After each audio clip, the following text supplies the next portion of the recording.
All right, everyone. Here we are back in the onsen. My name is Mazo. I'm joined today with our host, Nexus. Hello. Yo. And special guest, NBT. Yo. I'm feeling this intro for this. Oh, okay. Is that what he normally does? Yeah, it's like yo or something like that. I don't know. I think he does like all sorts of different things, but I guess to you he's a one-trick pony, but that's okay. Okay, that's okay. Well, I don't know how to react to that. Okay. Well, he's not here this time, but he will be remembered, and he's in our thoughts and prayers and in our heart. Or anything. But with that, today we're tackling somewhat of an interesting topic, kind of broad. It's talking about when a band meets maturity. So our different opinions on that. But the adulthood. No. Yeah. I don't really think of bands as like a growing single person, but okay, I guess with and that, if we're talking some idol bands, you're definitely gonna have to consider adulthood. Oh yeah. Well, they graduate and then they get new blood, so yep, they're vampires. They are too old now. Fuck you. Yeah, exactly. I mean, like 25 is too old, I think. Yeah, Christmas cake. After 25, it's no good. My God. My God. All right. What well, with that done? one though. Let's start with you, Mr. Christmas Cake NBT. When is a band at maturity? Yeah, so there's a lot of aspect to it, but like a typical one that I would feel is easily distinguishable is when like the sound of the band, like the raw sound, at least if we're gonna talk about bands, then the typical raw sound that the band had at the initial stage, it's kind of like getting smoothed out, and it's like turned into a really like finely shaped diamond, kind of like that. You mean they start sounding like they know what they are playing finally at last? Kind of, but like it's also like it's not like the mix or like anything like that. But yeah. Well, that's part of it. But the sound is getting so refined that it's kind of loses its like uniqueness in some not ways. Punk anymore. Yeah, I like because I'm a Gazette fan. I would typically like refer back to their earlier stages where it's a lot more punk rock and it's a lot more lively and it's. How do you say? It's more organic, but then their later releases is a lot more conceptual. Yeah. With Gazette especially, it's like super apparent. Yeah. I mean, can you give like specific examples, like this song compared to this song, kind of thing? So Gazette's album, for example, this I forgot the name. What's it called? This Disorder. Yeah, that would be embarrassing. Something. I think it's a diss track. No. So the album Disorder is very like punk and rebellious, but that is completely gone from like the, let's say, Dogma or something like that. Dogma is more like, now we're in like dressed in black and we're super mysterious. Like it's completely different, right? The vibe is completely different. Looking through their albums in order, I kind of feel like the raw sound with Gazette specifically vanished pretty fast. Ooh, yeah. By Dim it was already gone.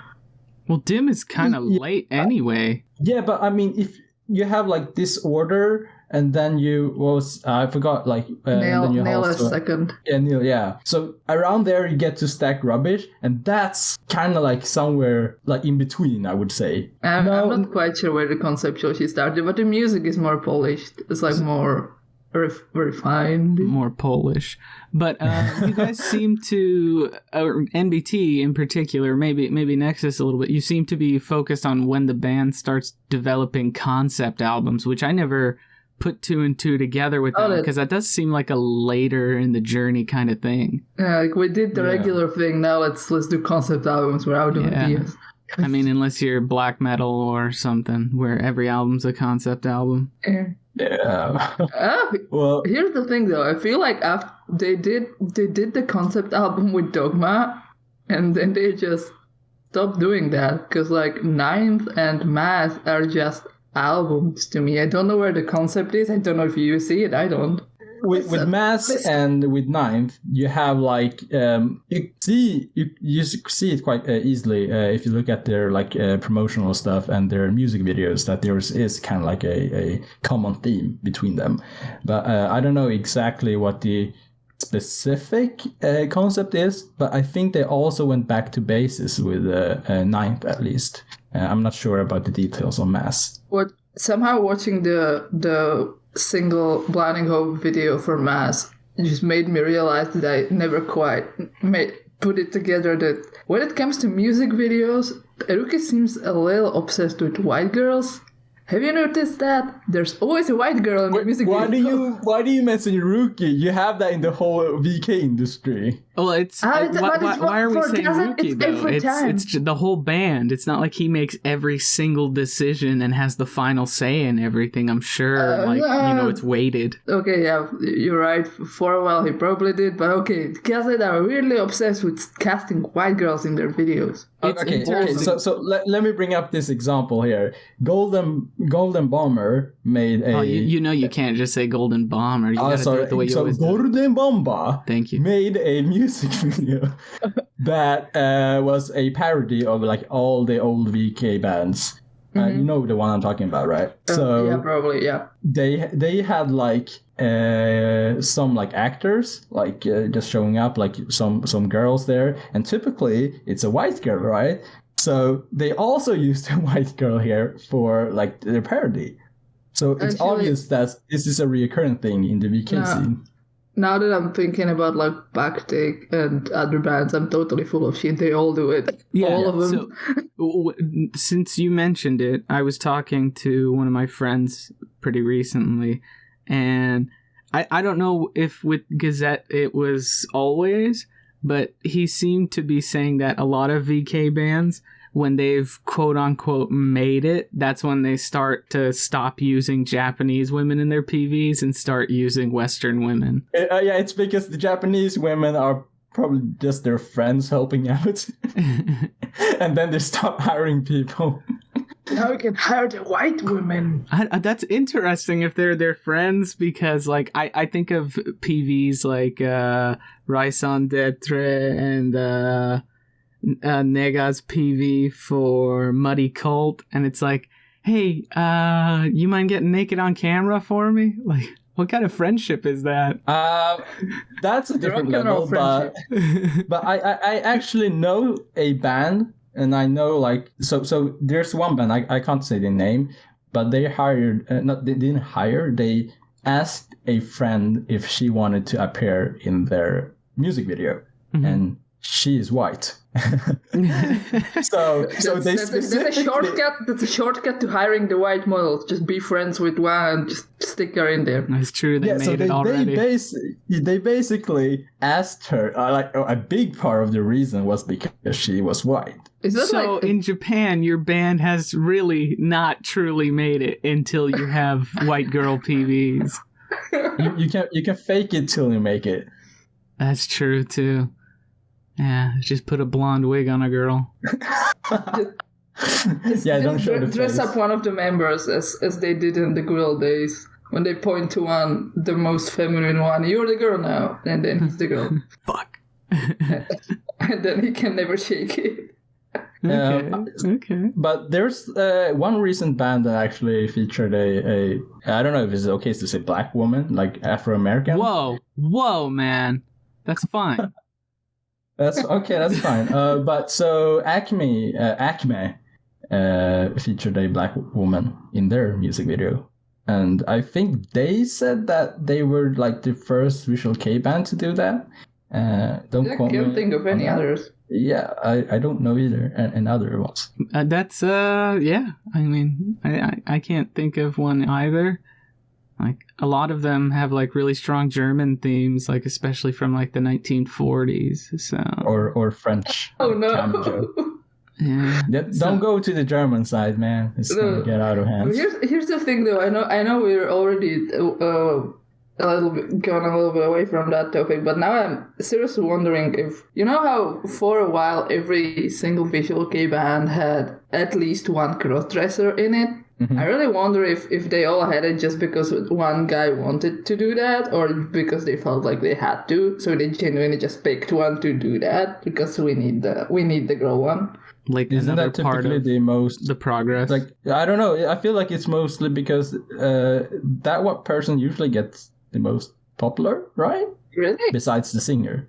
I think in certain circles they do, but I not in guess. general. But yeah, But yeah, besides see, the that's- singer, they do stand out a little bit more.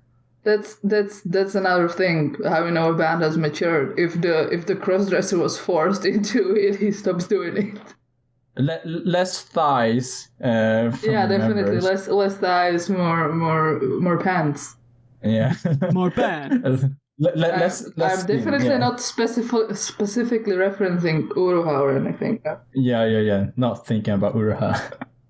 Yeah, I'm not thinking Forget about that. Uruha right now either. You know, but I feel like we traded Uruha's thighs for Aoi's bare chest. So I mean, I can live with that. I can live with it. Oh, so is manliness a kind Yeah. of thing that makes a band more mature? Oh, so I when they guess change their look to look like a bunch of OG-san? it's what they seem to think or what seems to happen. They just start.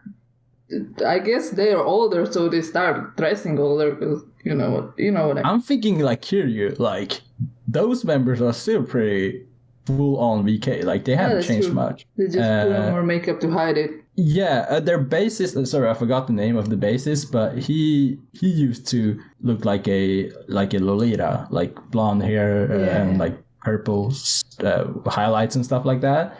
But these days, he's more integrated to the like overall band concept and doesn't stand out as a girl anymore. The same thing even happened with Mana. You know, he used to like cross dress all the way into like a Lolita, and now he just kind of does his thing. But it's not like cross dressing these days. No, he just wears like leather pants and like Victorian shirts. He just looks like an aristocrat, I guess. Yeah. Like it's not like full on fluffy Lolita dresses unless he's modeling them. I never really thought about that, but that's true. Every time I've seen him in recent history, he hasn't been, all dolled up like a little fucking porcelain doll. So I guess here's the thing that happened. I do know. When it comes to the Lolita stuff, I can definitely relate to that because that shit is super uncomfortable to wear, and once you can stop wearing it, you do. But you have to. I mean, you have to go through the pain so you can look pretty. Yeah. I mean, that's just how it is. It's like a balance. Yeah, he's totally right. Also, at a certain age, it starts feeling a little bit too infantile. Speaking from experience. Wow, dude, fucking harsh words. Yeah, I not the like way you expressed it. Not like when you're looking at somebody, just like having it on feels that way. Like, No, what the fuck am I doing? I'm like 30. You're at a show and you see, somebody wearing a big puffy dress, and you're like, what a fucking baby. No, like, you live your best life. I don't know why you're wearing this, because it's hot as fuck in here and you're probably dying, but, like, kudos to your courage, I guess. Mentally stunted. Fuck you. Okay, well, I mean, I guess we kind of have an answer from NBT. It's when they lose their rawness and become bands that pump out concept albums. Or am I getting thought that you were gonna say when they lose their virginity. I don't know why I thought that. Because all you think about is My Hero Academia. So no. Look, you're thinking about it right now. I can tell. Well, because you said it. Okay, well, stop it. Stop it. Get some help. But yeah, okay, so just to kind of conclude my thoughts, like the rawness and the concept album stuff, like I didn't actually think of the concept album stuff being a thing, but I guess that is also part of it. So I would say these are the most kind of like distinguishable stuff for me personally. But what about you guys? Well, I mean, before I like jump into my opinion or anything, I wanted to comment on that because it is really interesting.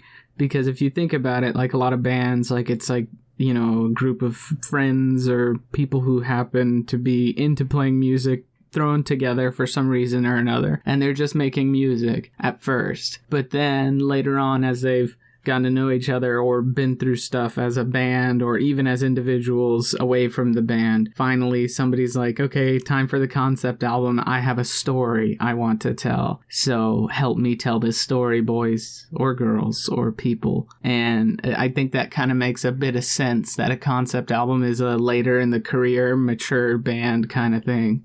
True. Like, it's not like, oh, you guys, like random guys here, let's make a concept album. It's not like that. Yeah, like I can't think of, again, like I said, there are bands out there, but I can't think of any Japanese ones in particular where it's like the first release was like a legit concept album. Yeah, probably not. Yeah. Because usually in the VK scene, you like debut with singles. You can't really stuff much of a concept into that, or like you can, but it's 3 songs. Yeah, and then you re-release them 17 times. Yeah, they would typically have like a concept for the like the visual look itself, but not typically for the albums, right? Or the releases. Yeah, that's the thing too. The whole how you look every time, it's a little different. I guess that counts as a concept. But I know when you mean like full-on concept album, we're all thinking of Dogma when like everything is within the concept for like a year. Not like, well, we got new outfits. That's the concept for this month. We're all wearing white this time. Yeah, this time we're all doing white. Because we're pure. That's actually, yeah, I mean, it's true, so it's funny. You know what? That's like a very common concept in VK, the white one. Yeah, but like, to be fair, every time it happens, you're like, oh shit, like they're wearing white. Holy shit. I guess it proves that it works. Like I remember, like, you know, maybe in like 2010 or 11 or 12 when I was like at my peak of being into VK in particular, when a band would like come out with their new look and it'd be like they were wearing white now, and I'd tell my friend, I'd be like, dude, they're wearing white. Like, what? Holy shit. It's not black. Exactly. It's not. They've ascended. But God, imagine like willingly wearing white in a setting where you're about to get really sweaty. I would. Well, I mean, from personal experience in Japan, they don't sweat as much as Europeans tend to. Really? I always feel like at a concert, if you're in the front, there's like fucking sweat flying off them. Well, they got the fucking stage lights on them for one thing, and they're also jumping around and stuff. So I guess that's valid because they're still wearing white up there. But yeah, maybe that's why they only do it once. Here's a thing I'm thinking about. Since we initially focused so much on dissecting the career of the Gazette. Now I'm thinking back to Deer and Grey, which who have a different pattern that I've also seen not only just here, but it's the most prominent with them, and that is that at first they do like the crazy shit, then they want to expand out of Japan, so they try like super hard to prove themselves to be like normal and appealing to normal metal fans. And then they eventually, when they have gone well past the maturity stage, they realize that they can fucking do whatever, and they start doing whatever.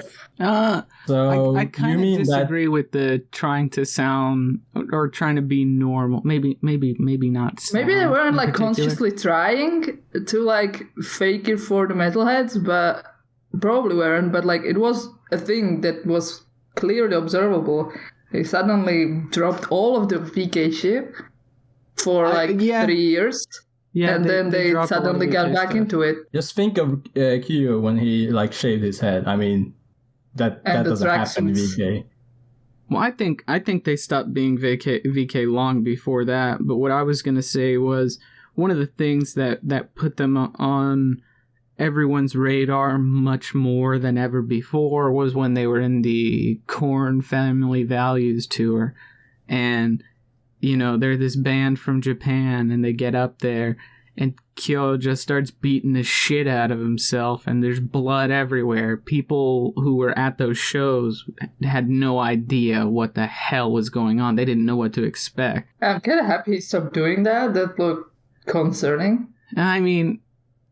Yeah, I get where you're coming from with that. I think obviously added something to see when you're there, but I think it also added to the sound in a way. Like, he was legit screaming in pain a lot of times.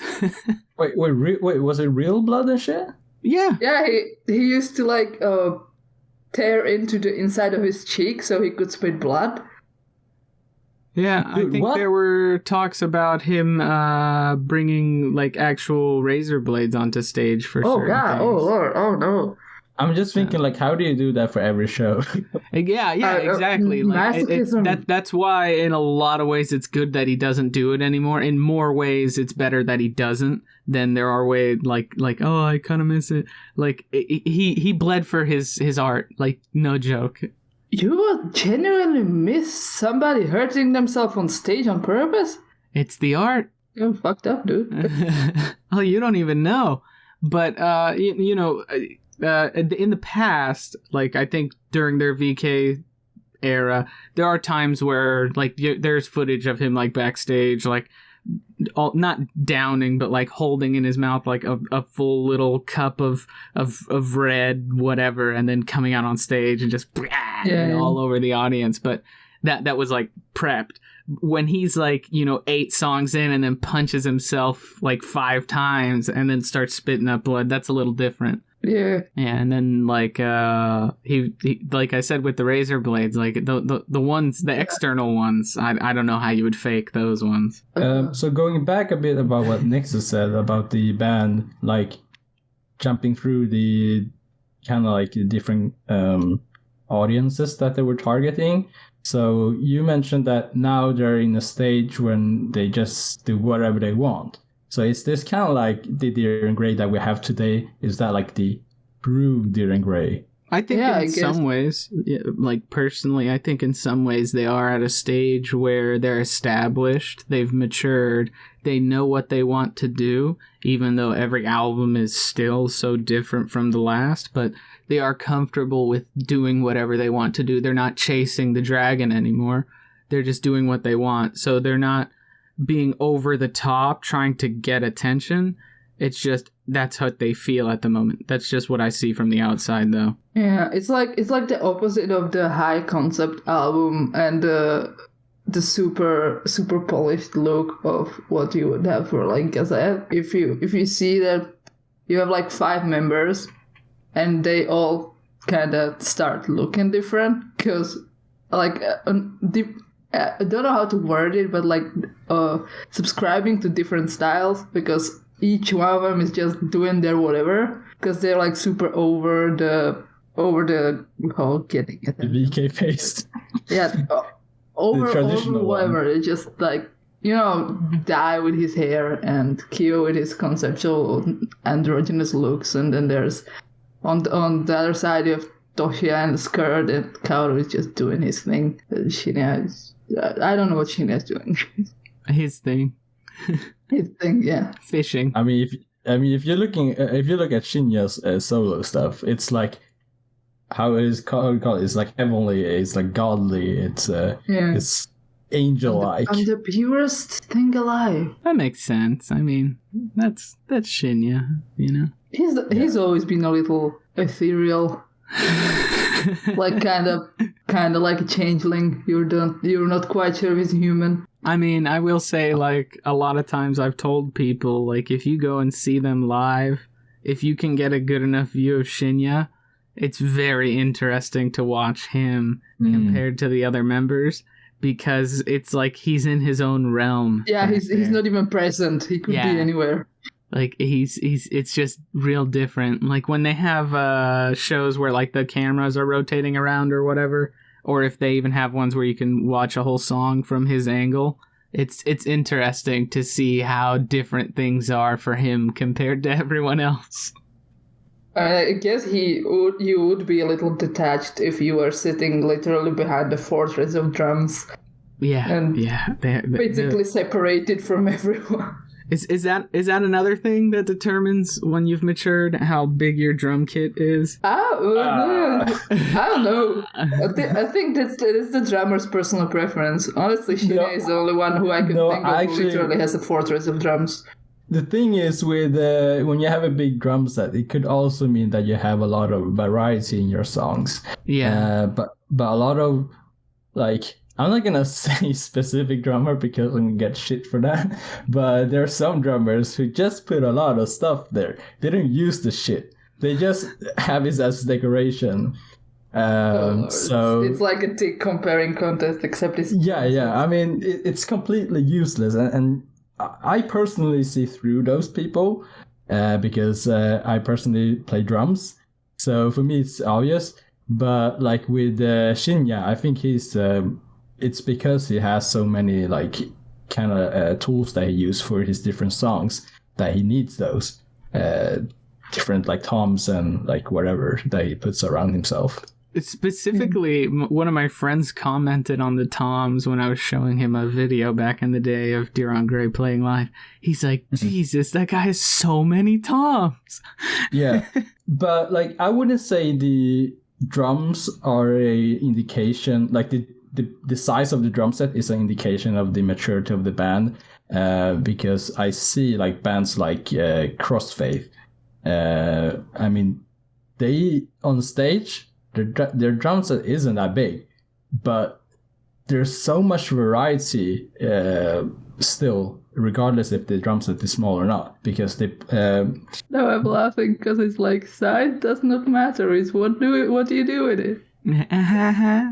Sorry, it's just funny to apply to drums. Sorry, NBT, you were saying? Yeah, so with Crossfade, you have like their drummer Tatsuya Amano. Like this guy is a fucking like drum god, and his drum set isn't that big, like compared to some other drummers like Shinya. I'm not shitting on Shinya because he's utilizing it really well, but with Tatsuya, he with his small drum set, like he's able to do so much variety of stuff because he's so damn skilled that he can make so much like unique combos and like drum fills with his drum set. Yeah. I mean, like we said, the size of the drum set does not the band doesn't make. matter. Yeah. So it was just a little side note on there, about a band reaching maturity in a sense, but. I mean, I guess like if they reach a level of success, they're able to afford better and more equipment. So that's when you might see somebody adding more toms or, another hi-hat or like 19 more snares or being suspended upside down and doing a drum solo at a festival or something. True.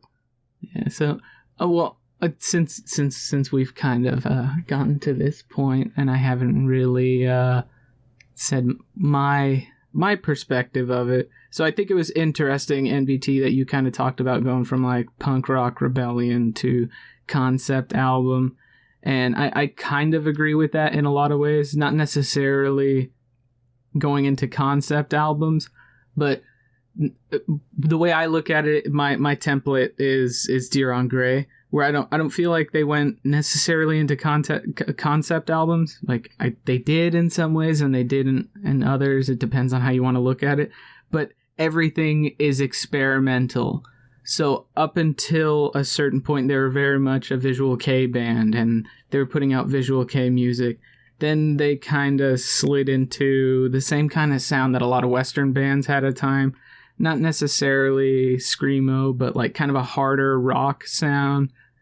Metal, but its own kind of genre. I'm not sure what the term for it would be. But then I wouldn't say it was generic, at least. Yeah, in a way, generic. But now everything is just... I said that it wasn't generic. Oh, okay, then not. But I mean, it sounded a lot like a lot of other bands, but they had their own spice to it that nobody else could have sounded like them. That's just how it is. It's just the core of it was what everyone was doing, but all the embellishments around it were their own thing that nobody else could ever replicate, even if they tried their hardest. But from there, I think everything became experimental albums. Everything was a completely different sound. There was a certain point in their career in particular where no two albums ever sounded the same again. Do you think that it's a good way for the band to kind of continue? I think it is. I think it prevents them from getting bored with, putting out the same thing over and over again. Like, you may lose some fans along the way. Like, there are people who are like, why can't Diron Gray just be Visual-kei again?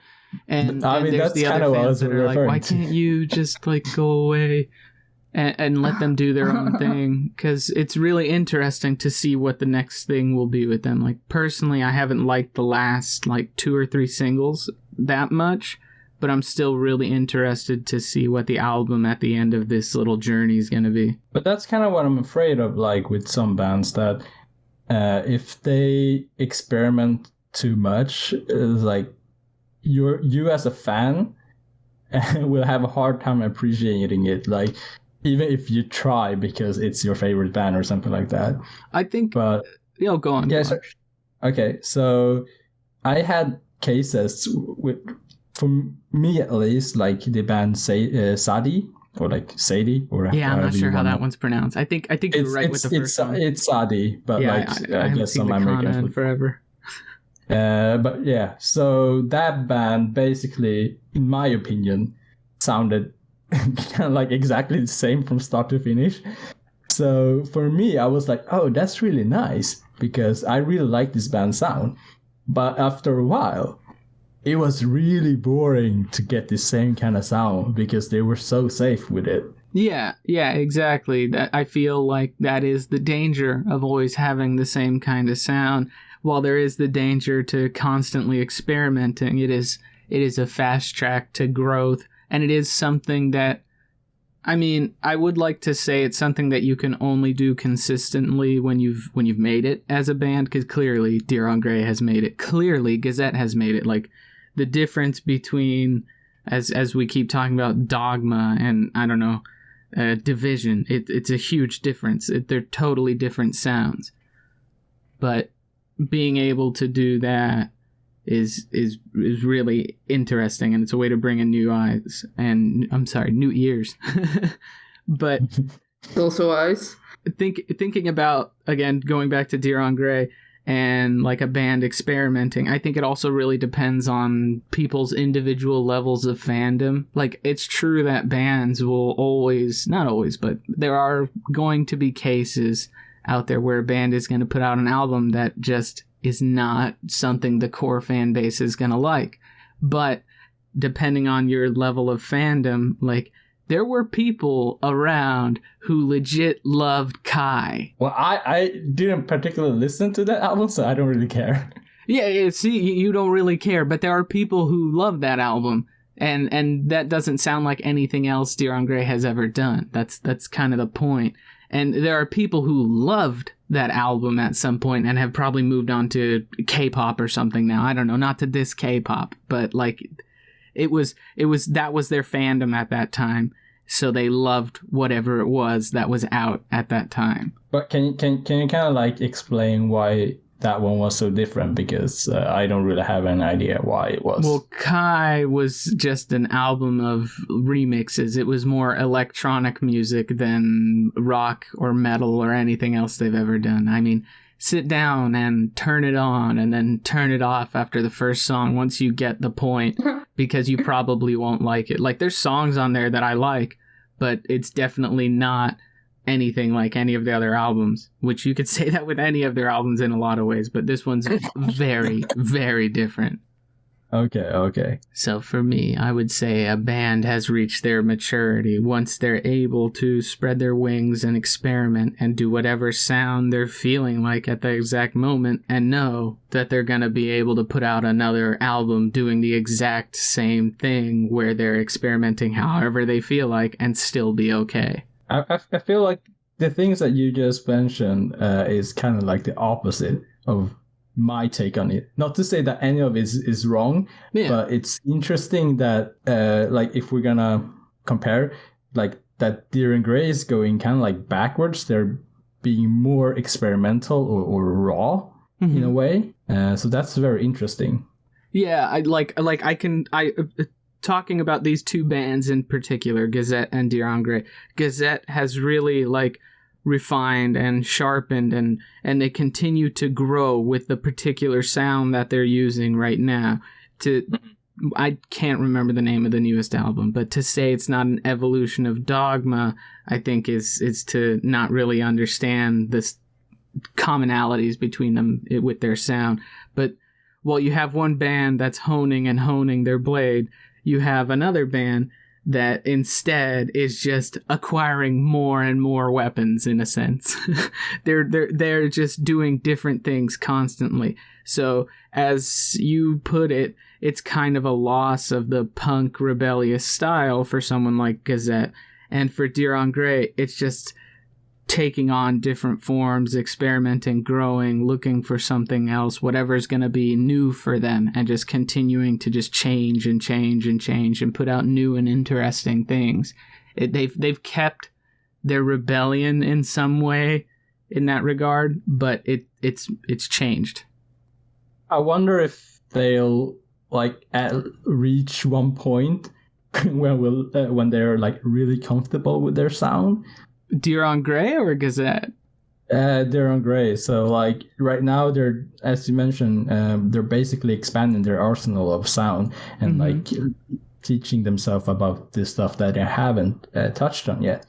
So once they I don't think it's possible to kind of learn everything, but like once they feel like they reached their own kind of mature way of maturity, I wonder if they will kind of stick to one sound in the end.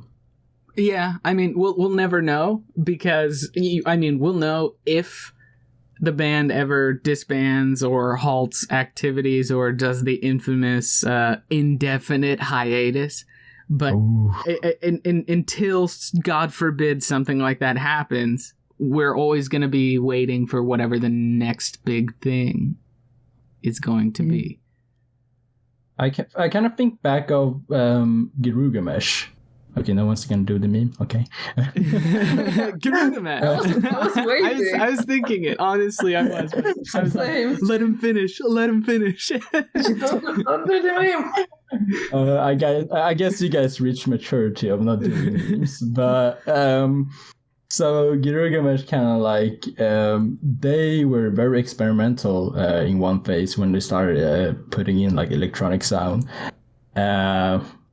I mean, eventually they had problems with finding their distinct sound, which is kind of what put them on indefinite hiatus for a certain period.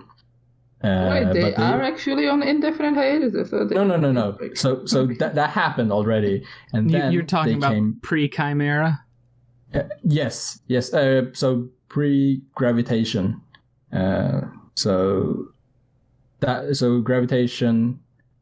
Gravitation and Chimera was the two last EPs before they disbanded.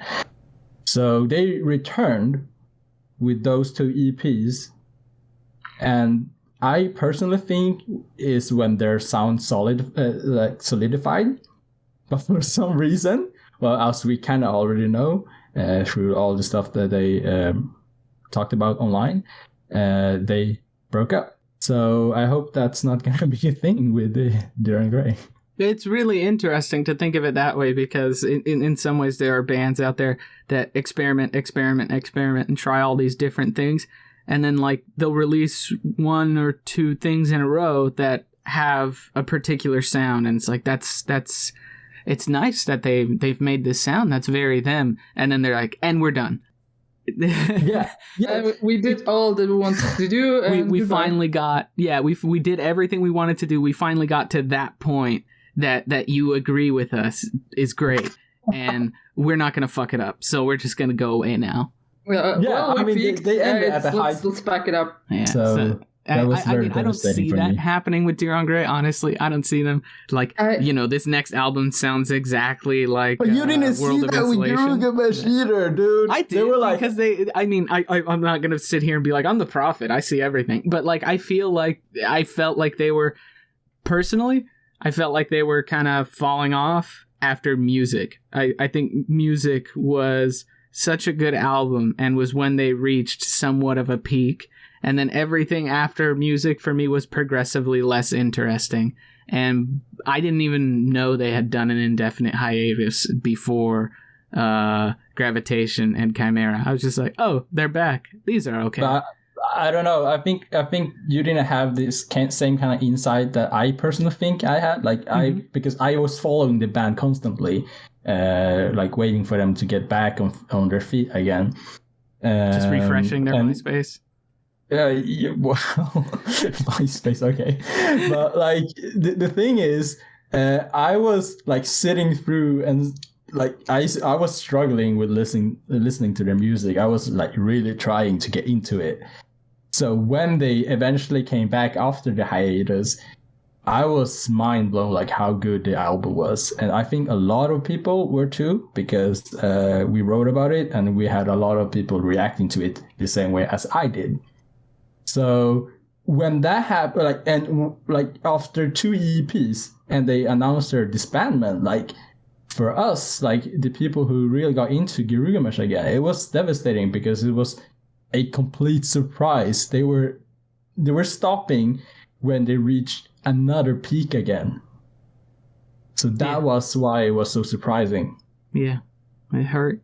I mean, I see that. Like I said before, I personally wasn't as invested at that point because, like I said, music was the peak for me. For me, it was music and everything behind it was great. But then they started kind of working on this particular sound and working toward it, and it all culminated into Gravitation and Chimera, and those just weren't, they didn't get me there. Actually, for me, music was like the start of their downfall, in my opinion. See, that's really interesting. I don't really like totally music. Opposite. Yeah, because that was when I like 90% sure that it was Ryu who started getting into like this DJ stuff and electronic sound, because it's just typically how you end up when you're working with producing your own music. Because when you're working with a digital audio workstation, like mixing the stuff, you end up using a lot of electronic plugins. So I think that's why they ended up with a lot more electronic sound. And I mean, for me, I wasn't particularly into the electronic sound. And then, but actually, it was quite well received, that album. So I wouldn't say it was a failure. But from that point on, they kind of went too far. So they went kind of like popish, and they didn't know where to, how to balance it, I believe. Yeah, that's a fair assessment. But we talked a lot now about specifically the rock metal kind of portion of it. But our Visual-kei fan here, Nexus, what's your opinion on it? How does a Kamijo type band reach maturity? Oh Lord, there's a very loaded question because it's so different for every one that I can think of, and I don't think it's really any different from what we already said, but it's like not just the music but also extended to the looks. Like you can, with Kamijo specifically, you can see like literally all of his stuff becoming way more polished and like finished, or like not French. Not Finnish, the country. Polish and Finnish. I was thinking Polish, but you also said Finnish and he said French. Oh. I just want to throw a curveball there. Sure. Like, I don't know, I guess once he got the money to hire people to do his looks for him, and he didn't have to do his makeup in the dressing room himself, the kind of polishes your look, not polish the country. We know. Probably. Also another thing, sometimes the singer will eventually realize that the singing lessons aren't the devil, and then they suddenly sing better. Yes, absolutely. Is this a thing? I've never. It is a thing. It is a thing. They just the sound of the singer sometimes changes a little, sometimes a lot. Like, well, old Larry and Camijo and new Camijo sings like a different fucking person. I did not know this. It's a little bit similar with NBT's Gonna Kill Me, but with Eruki from the Kaze. I feel like he sounded totally different on the early albums than he does now. I guess it's also related to aging. Because yeah, I think that one maybe is more an age thing, but I don't know. Like, but no, it's true. Camijo sang so different in his early days. Like, it was all head voice. It sounds a bit like a Smurf. And then I guess he took singing lessons, and now he sings different. You're gonna have to pull up some example for me later, because I'm really interested in this Smurf voice. Because I couldn't listen to Camijo at first, like when I started getting into like Versailles. But like with the later releases, it's like it's easier. But it also could have been because I was getting used to his voice, but I don't think that was the case. Oh, I gotta correct you really quick. I think it's Versailles. Oh shit, Versailles. Okay. Yeah, I didn't know that the vocal lessons was a thing, and I don't think it's necessarily that they see it as the devil. I think it's more it just ruins your fucking street cred, dude. Yeah, it's the singing lessons. So what were you gonna say? So it's not raw anymore. So of course it ruins your street cred. You're like all fake and pretentious now. Yeah, son of a bitch.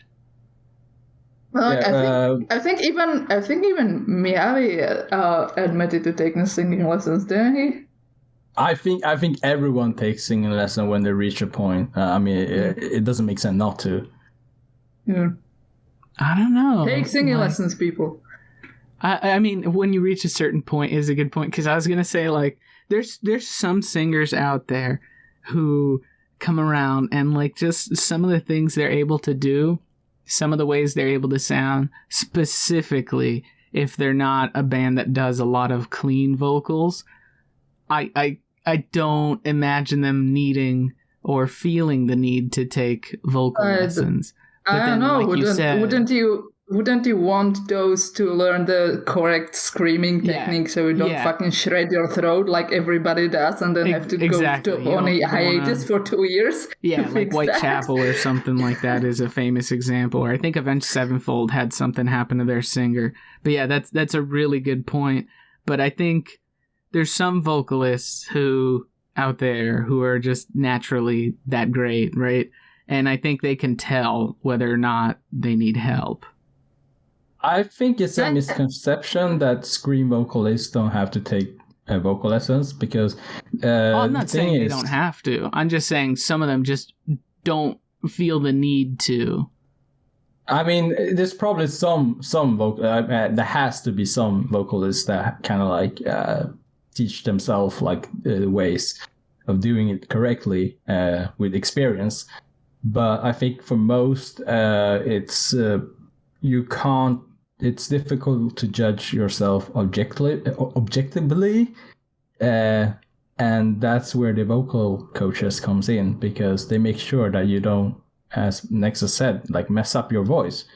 It's a lot of skills that is required to like properly scream. And it's the same thing with singing clean vocals as well. So, in my opinion, there's like no real difference between them. Yeah, that's fair. That's fair.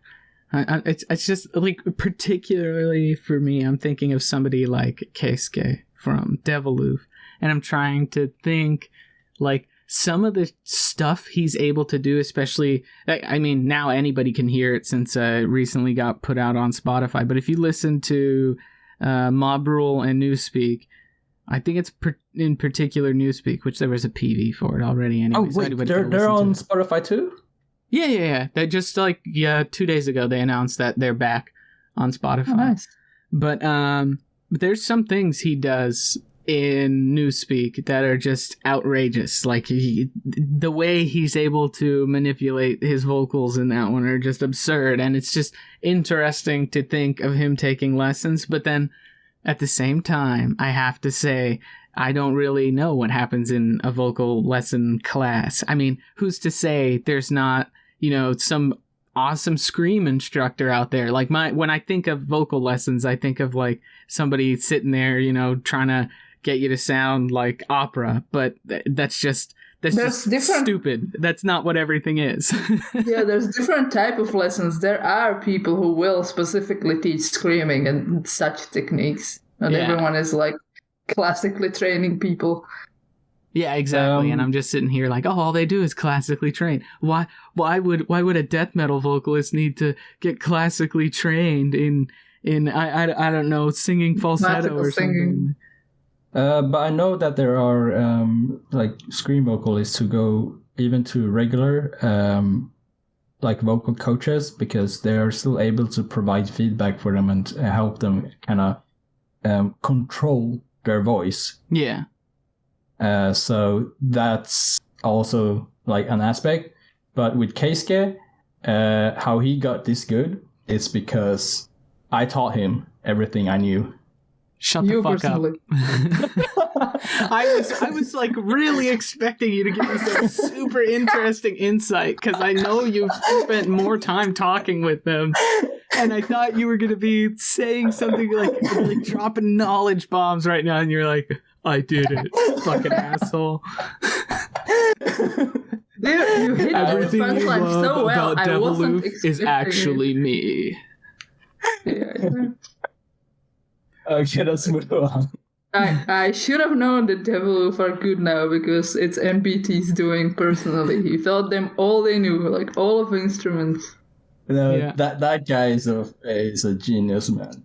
Like, I mean, actually, he doesn't even sing. It's all playback, and it's NBT's voice dubbed in. I heard that NBT taught Chuck Norris how to fight. So true story, and I also taught Bruce Lee. Okay, so back to Nexus because we are like running super long now. Oh, sorry, Nexus. Listen, I think I've sprinkled my opinion on everything like into what all that we already said, and other than extending the maturity of looks into the whole thing, I don't think it's all that different with specifically Visual-kei bands. I low-key feel like a rite of passage for them is just dropping the VK, because so many of them do that, but then there's those who do not, like Kamijo, who just realize that they can hire people to make them look better, and it... See, that's... More VK. The thing we're talking about with, like, rawness of the sound and the vocals, there's, like, in Visual-kei specifically, there's the rawness of looks. Like, you can see it in the 90s, when everyone looked kind of like they had raided their grandma's closet and their mother's makeup and put it on themselves, and it looked kind of like shit. And then they get big and suddenly they can pay people to put the makeup on them, and they have like costumes and shit, and it looks different, if you know what I'm getting at. Yeah. And in a way, it looks better, but it also loses a little bit of that street cred, like that hobo rawness that it had before. Wait, but imagine if they still continue doing the hobo stuff when they're like signed and shit. Or like, well, not signed, but like when they get major or something like that. You know, some people prefer it. Like with the punk sound, there's realness to it, you know? Yeah. But my question for you is, though, like, you know, obviously some of these bands, they, you know, start hiring people. But couldn't there be a band out there that has been doing it, you know, the raw way for so long that they're just as good as the makeup artist? Yeah, I mean, Mana does his makeup still, like, himself. So that explains a lot. That was a joke. Come on. Don't hit me. Well, are you expecting me to like reach over the mic and like force choke you in California, or? Well, don't way to dox me, Nexus. Jeez. Maso insulted the Lord and Savior, and he's getting doxed for it. Okay. Oh, have you guys seen like Golden Bombas, like props on stage? No. When they do like crazy shit. Okay. So sometimes they do like, maybe like they build like a bicycle with cardboards or something like that. Like just some crazy stuff, or like a dinosaur and shit. But their props, from when they started out, like from the very beginning when they had like no money, to recent days, they still make them themselves, which is pretty cool. See, I actually just realized that Deering Gray, or at least most of them, do their own makeup. Kyo does his own makeup. And it looks pretty professional. Like, even with all the face paint shit, he just puts that on himself. What about the latest look? The one where he's like a baby. Not quite sure about the photo shoots, but when it comes to stage makeup... I think he did that one on his own. Like, he mixed green food coloring and flour and stuff with water for the after rolled around with it. Yeah. Yeah. By the way, sorry if this does end up showing up in post. My air conditioner finally kicked on because it's like 1 billion degrees in this room. But I'll do my best to get that sound out of there. Imagine having air conditioning. You may not be able to hear it, but I can. I don't hear it. I can see it in the recording. So. Oh no. Oh yeah. I have. Oh no. Yeah. Also, fuck you for having air conditioning because I'm way too fucking warm in here. I don't even have a fucking fan. Like you already doxed me for living in Southern California, but I guess that's one of the perks. You get to pay too much money to keep things cool. But you were saying something in particular, and it really reminded me of something, and I can't remember now, and it's lost. It's just gone. Sorry. So I was talking about the props, and before... Yes. Oh, that's what it was. Kind of off topic, but Aphenia, if you've ever talked to her about some of the bands she used to see out in, like, Shikoku, like, way out in the middle of nowhere, there's one band in particular... And the singer, she has a picture of him on stage singing, and he's wearing these gloves, but the gloves are T-Rex heads. Like, they're like puppets. And, and he's holding the mic and he's screaming. I remember that. And then there was the other one where he crowd surfed, but he was riding a bicycle and the crowd was carrying him. Okay. So, yeah, props. We have him. That guy... living his best life, honestly. No shit. Like, from everything I've heard, that's really what's going on there. But anyway, we've kind of got a bit of NBT's opinion, which, correct me if I'm wrong, but it's kind of reaching a point where you're just developing and continuing to develop your personal sound as a band. Yeah, like first you start off rough, but then you're like super smooth. Okay. Yeah. And then my opinion on maturity, which for any of us, we're not saying that this is our only opinion, this is the way, like, this is the way. We're saying that it's kind of something that we've kind of noticed. So for my personal opinion, it's that it's less of finding your sound and honing it and really cleaning it up, and more of finding your sound and seeing what else you can do with it, which I looked at Deering Gray and look at how everything since forever has been super experimental and no two things sound the same. But Nexus with Visual-kei is it's being able to admit that we're good, but we can be better, and let's get professional help? No. I guess that's sorely oversimplifying it. I mean, to be fair, you had the least amount of speaking time, so... No, I don't think I have a polished opinion on this. A Polish? No, stop with the countries. Is it a British opinion? Oh, Jesus Christ, no. Maso, okay. Are you Finnish? Do not insult me like this by insinuating anything British about me. Oh man. Oh fuck. Nexus here. Listen, with that Chad energy. Sis isn't here, we can shit talk. Which I need to stop doxing people. Oh my god. Oh my god. But you guys know Chad is a country in Africa, right? Yes, I know that Chad is a country. That's why I said Chad energy. I'm so smart. Lord, how do you do this? Your brain is so big. I don't know, man. Like, sometimes when I wake up, my neck hurts because my fucking brain is so heavy. All right, smooth brain. So you were saying I was oversimplifying it?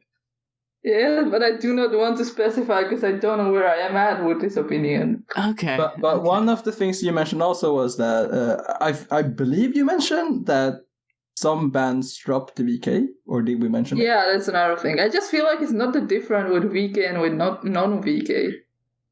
In some ways, yeah. You start dressing more normal because you get tired of dressing up in uncomfortable shit, because that's very relatable actually. Happens to a lot of older goth people as well.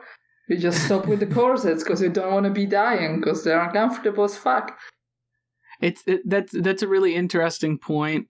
I mean, only from like having seen them and talked to them and stuff, but like, for example, Deviloof, if you see them in a PV or something, they're all dressed up, all makeup up. Live, they are too, but here in the last year or two, I feel like Keisuke has kind of toned it down a little bit. Like, he cut his hair pretty short, and it's like, you could see him on the street and you wouldn't think, oh, like, that guy sings. Like, he'll look like any other person. Aisaku still turned it up to 11. That guy fucks. Aisaku's still got that shit turned up to 11. Daiki's got the crazy hair. But the thing about Daiki is, as soon as the show is over, or even sometimes if it's a smaller venue, he's running around in like sweatpants and sandals. Once you realize that you don't have to be uncomfortable, you don't want to get all up into that shit, because fuck that. Yeah. So, if you can wear sweatpants and sandals and the fingers are still all over you, fucking thirsty. You got away with it. Yeah. I mean, before Aisaku joined Deviloof, I actually met him, and even then there goes NBT bragging about meeting Deviloof again. But he already had like makeup on, like a little bit makeup on, like even before he joined. Did he put it on himself, or did he have professional help?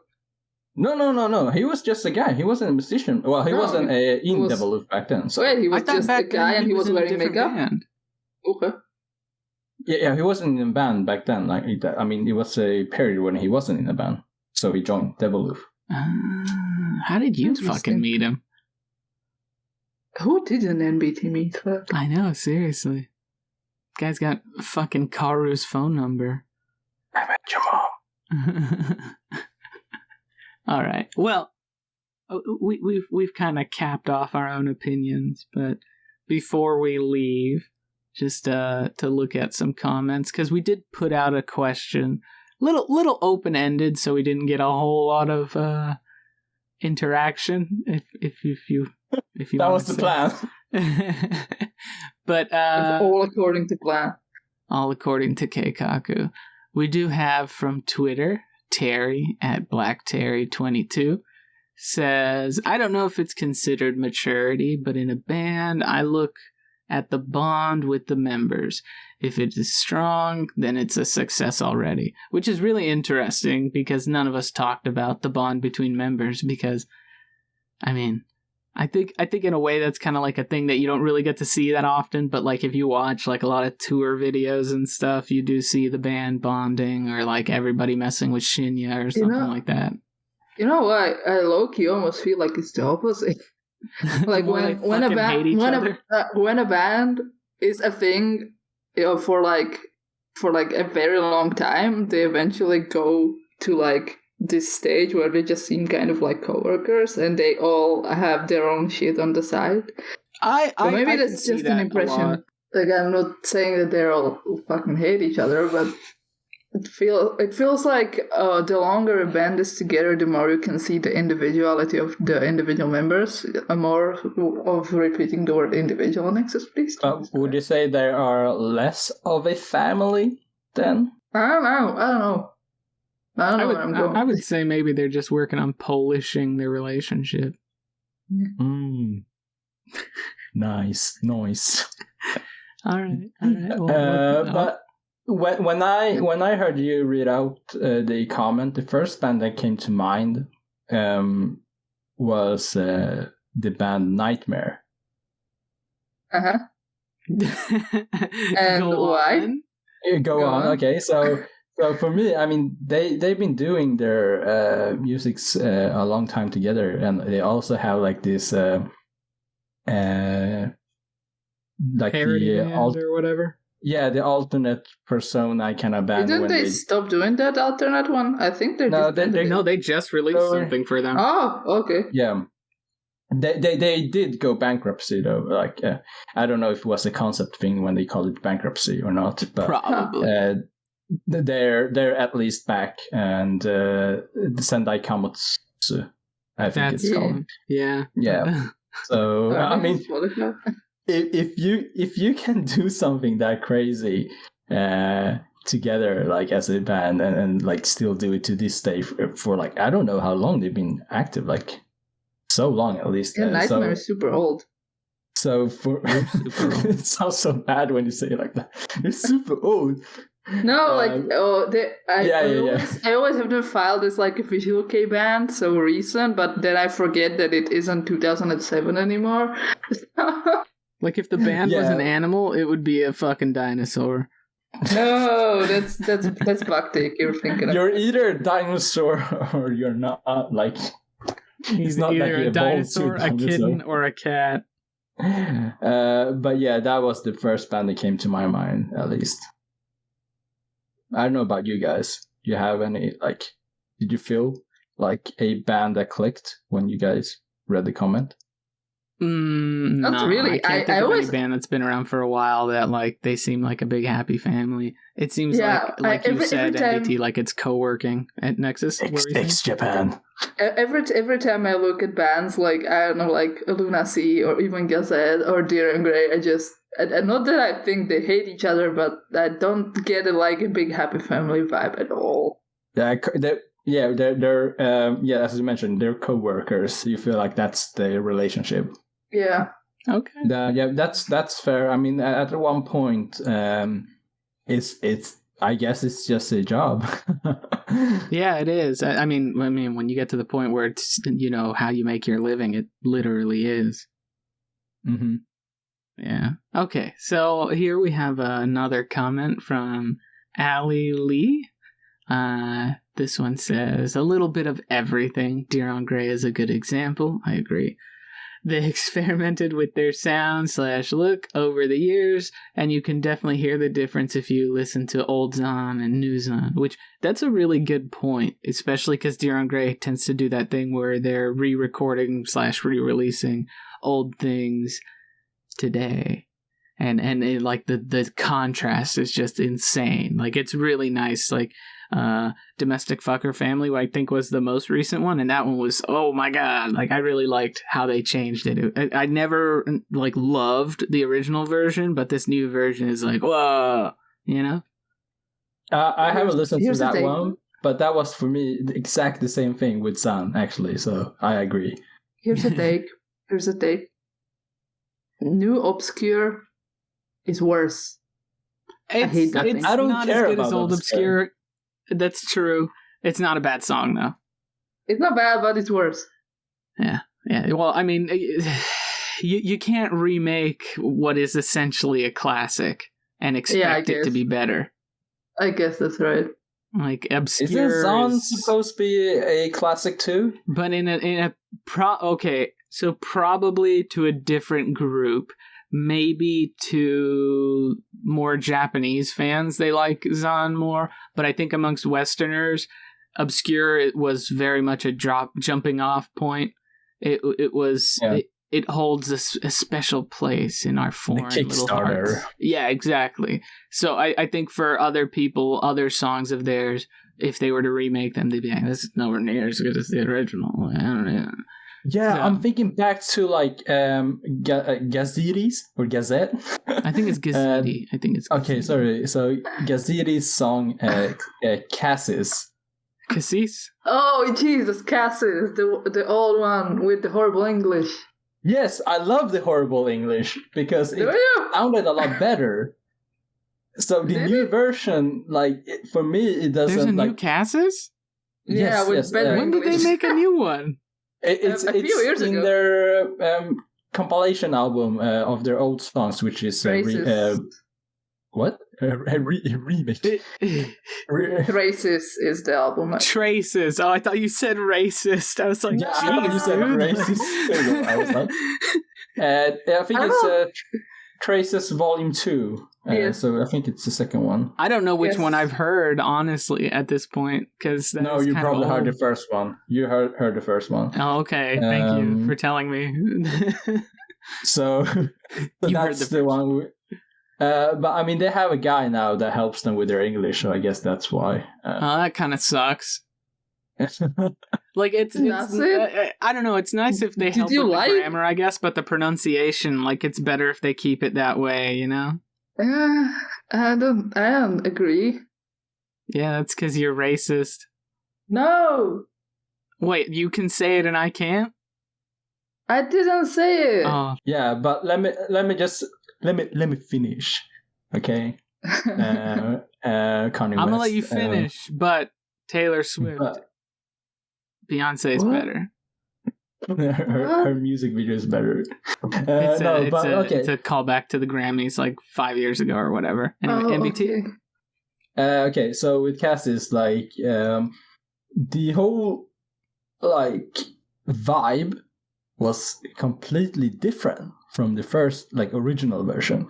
I couldn't, like, get into it, like, emotionally the same way I did with the old version. So, like, it's coming from, like, a song that I really, really love to the new version, which is like, okay, it's just a new song. That's how I felt when I listened to the remake. Yeah, I can feel kind of the same way about Obscure. It felt more like a new song and less like, oh, it's Obscure again. I like it, but not nearly as much as the original.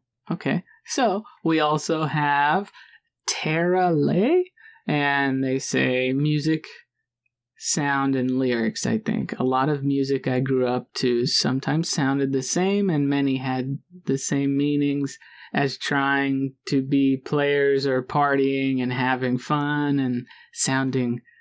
They wrote boogie, but I wonder if they meant bougie, or maybe I don't know how to read the word bougie. Music that actually has a purpose, like talking about actual life experiences and becoming a better person and version of yourself, does come out in good songs. Growth from using different types of instruments and new techniques to music. The appearances of the musicians, their personality has a lot to do with their music too. So kind of a lot there.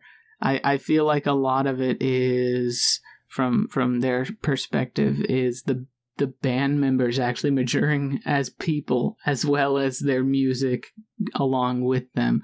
So again, maturity of a band is a very broad idea. So they looked at it a very different way from how I feel I looked at it. I think one thing that we didn't like specifically point out was that they might use different types of instrument and new techniques. We did talk about all the drum stuff. Yeah, but I'm thinking, like, let's say Deviloof, like they added some crazy electronic shit and also traditional Japanese music in the same song combined with, like, heavy metal. Wow. So yeah, and Daiki adds a new string to his bass every year. well, that shit is, like, irrelevant. But I mean, you wouldn't see this typically with a new band, kind of like, it's kind of like a thing that you end up doing or experimenting with when you're a bit more established, if I can say that. So maybe that's part of it. Yeah, that's an interesting thing, because it does play more into the whole idea of establishing and experimenting from that point forward. I don't know, does Kamijo experiment? Don't think so. not to shade him, but his sound do be a little samey. But I mean, it's what I like, so I don't mind more of what I like, but I don't think there's too much experimentation, in my opinion. But you can't add French elements with adding, like, dubstep to it, right? I guess you can. I mean, has it been done yet? Who said you can't? I don't know. I mean, there was a point in time where somebody was like, you can't scream into the microphone. Yeah, that's true. Oh, well, Mazo, please prove me wrong that you can't put dubstep in like aristocratic French, Japanese, I don't have the Visual-kei skill music. set for that. Listen, I'm pretty sure somebody could make it work. A lot of modern French music is very electronic, so just move on from the Louis XVI shit and do some modern French shit. And I guess you made it Frencher. Who knows? I think it can be done, and like he it will doesn't be just done. do like metal stuff or something. Sometimes he mixes in some more other French shit I don't know how to pronounce. What's other French shit? I don't know how to pronounce these words, so I He's got like that did mon not ami. say it. The Mon chéri. yeah, I don't know, man. Like, what elements can you put there? Like harps? listen, if I don't know. I trust that if somebody can figure out how to make electronic music sound French, it would probably be Kamijo because he can Frenchify anything. Well, I was gonna say that's a really interesting thing that you said, MBT, with the adding of the harps, and then Nexus with the French stuff. Again, going back to saying like you can't put it with dubstep. Sorry, I didn't mean to make fun of you by doing it in that voice, but I'm sure somewhere along the line somebody's like harpsichord, clavichord, and electric guitar. Get the hell out of here, man! But that's kind of an iconic sound of like old Visual-kei. Yeah, like you can. Somebody would say that you can fucking put a non-choir in metal music and look at all the Visual-kei. Yeah, Putting that shit. Darren Gray had an orchestra for the concert. yeah, or yeah, but not like even what is it? Glass Skin Unplugged? No, not Glass Skin. Agitated Screams of Maggots Unplugged. It's a piano and Kyo screaming. Like those two things shouldn't go together, but it's perfect. Yeah, you can't scream over a piano. Watch me. I don't know. I didn't particularly feel like that one was resonating well with me. I'm not saying it sounded bad, but like I actually really like that. It's very unique, so I agree with Maz on this. When they do it live, it's so good live. It's something else, man. Like the whole place goes dark. Everyone leaves the stage. It's amazing. Well, if you do it live, it's gonna tickle your balls. But if you listen to it like from home, what is this saying? Have you been waiting an hour and a half just to say "tickle your balls"? It's kind of like, you know, when the speaker like is so bassy that it kind of like you can feel it. In your whole body, it's kind of like the same saying. Screaming tickle your balls? Well, yeah. Maybe it's difficult for you to feel that, but I mean, I guess. I guess. I think you need to get some meaty clackers like NBT over here. I think I watched too much like South Park or something. Probably, man. You're breaking my balls. That's not tickling though. Yeah, but it's the same kind of like. It's just ball talk. If you listen to too much Kia screaming, then your dick will fly out. Now you're just saying shit. No, that was an explicit South Park reference. Okay. It's when they eat gluten, your dick will either fly off or explode, something like that.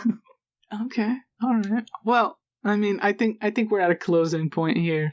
We don't have a concrete answer. We all see it differently. Obviously, the readers and listeners see it differently too. So, if anybody wants to continue the discussion, I'll debate you in the comments.